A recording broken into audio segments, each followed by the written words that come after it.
అనుష్కకి ఏమైంది? ఎందుకు ఆమె బయటకి రావట్లేదు?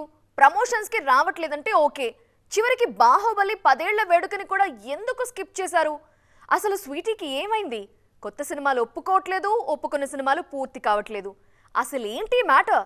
అనుష్క విషయంలో ఫ్యాన్స్ కి తెలియకుండా ఏమైనా జరుగుతోందా? అనుష్క శెట్టిని స్క్రీన్ మీద చూసి చాలా కాలమైంది. అదెలాగూ కుదరట్లేదు, కనీసం బయటైనా కనిపిస్తే చాలు అనుకుంటున్న అభిమానులకు అది కూడా జరగటం లేదు. తాజాగా బాహుబలి టీం రీయూనియన్ కి కూడా ఈ భామ రాలేదు. రాజమౌళి, ప్రభాస్ సహా సినిమాకి పనిచేసిన టెక్నీషియన్లు, అందులో నటించిన వాళ్లంతా ఈ వేడుకలో కనిపిస్తే స్వీటీ మాత్రమే మిస్సింగ్. అనుష్క ప్రస్తుతం ఘాటీ సినిమాలో నటిస్తున్నారు.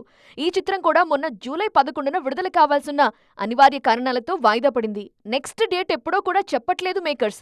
ఒకప్పుడు ప్రమోషన్స్ విషయంలో చాలా యాక్టివ్గా ఉన్న ఈ సీనియర్ హీరోయిన్ కొన్నాళ్లుగా అలా కూడా కనిపించట్లేదు. గత సినిమా మిస్ శెట్టి ప్రమోషన్స్ లో కనపడలేదు అనుష్క. అసలు స్వీటీకి ఏమైంది అంటూ ఆరా తీస్తున్నారు అభిమానులు. పైగా ఆమెకు సంబంధించిన లేటెస్ట్ ఫోటోలు, వీడియోలు ఒక్కటి కూడా బయటికి రావట్లేదు, రానివ్వట్లేదు కూడా. నిజానికి సైజ్ 0 సినిమా తరువాత బరువు సమస్యతో బాధపడుతున్నారు అనుష్క. అప్పట్నుంచి ఎంత తగ్గాలని ప్రయత్నించినా వర్కౌట్ అవ్వట్లేదనే వార్తలు వినిపిస్తున్నాయి. కొన్ని సినిమాల్లో అనుష్కను సన్నగా చూపించడానికి గ్రాఫిక్స్ కూడా వాడుతున్నారనే ప్రచారం జరుగుతోంది.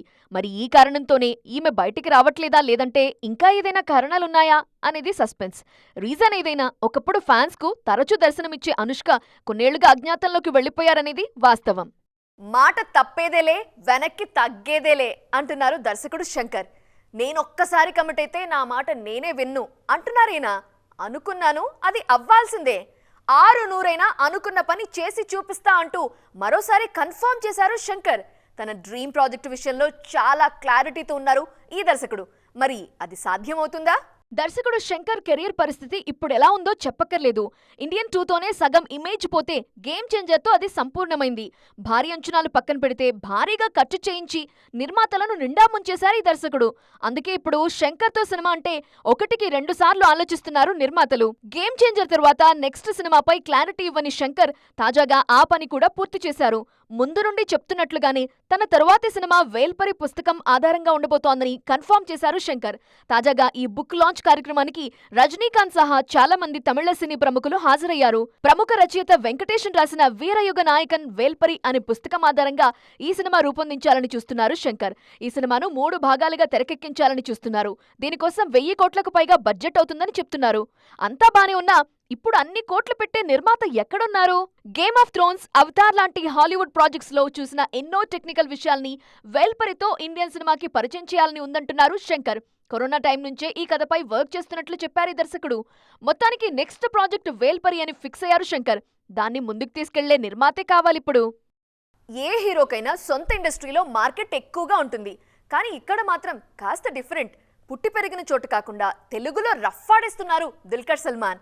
ఈయన డేట్స్ హాట్ కేకులైపోయాయి. పేరుకి మలయాళ హీరో అయినా ఫోకస్ అంతా టాలీవుడ్ పైనే ఉంది. తాజాగా మరో తెలుగు సినిమాకి సైన్ చేశారు దుల్కర్. ఇంతకీ ఏంటా మూవీ?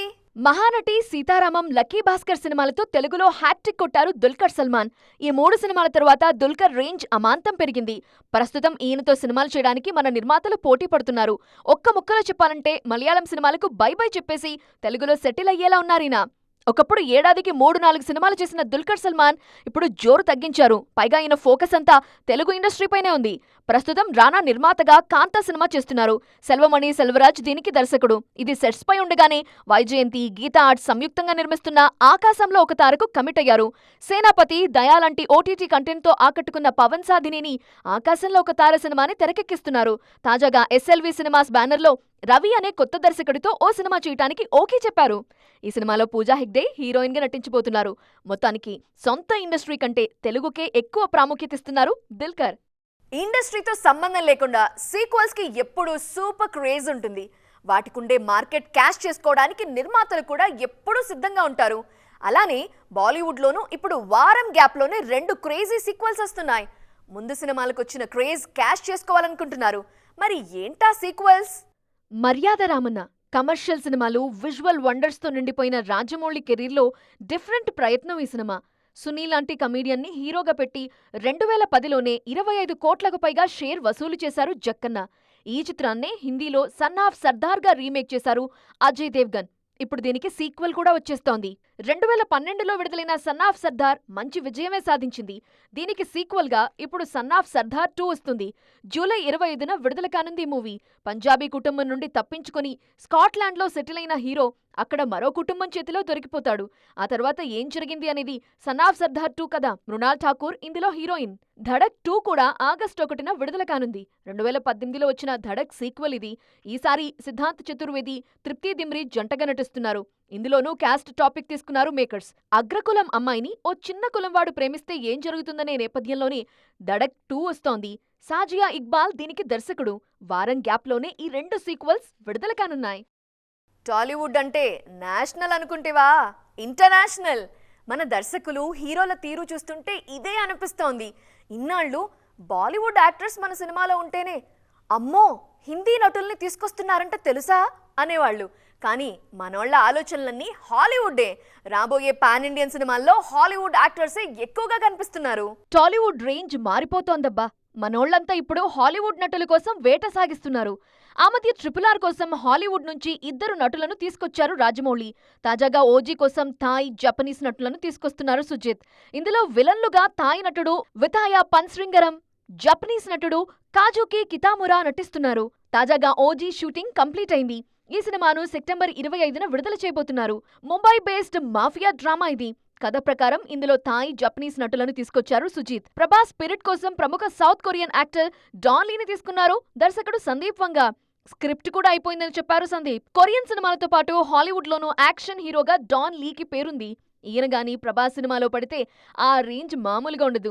అలానే SSMB 29లో ప్రముఖ హాలీవుడ్ నటుడు తార్ క్రిస్ హేమ్స్వర్త్ ని తీసుకురావాలని చూస్తున్నారు.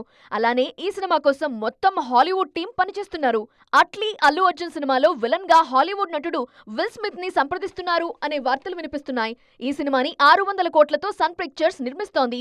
అలానే వరుణ్ తేజ్, మేర్లపాక గాంధీ కాంబినేషన్లో వస్తున్న సినిమాలో కొరియన్ నటులు కనిపిస్తున్నారు. ఈ సినిమా కథ అంతా కొరియా నేపథ్యంలో సాగుతోంది. సో చూసారు కదా, ఇది ఇవాల్టి సైన్మా 2.0. మరిన్ని ఇంట్రెస్టింగ్ అండ్ ట్రెండింగ్ అప్డేట్స్ తో మళ్ళీ కలుద్దాం. టిల్ దెన్ బాయ్, జై జీ.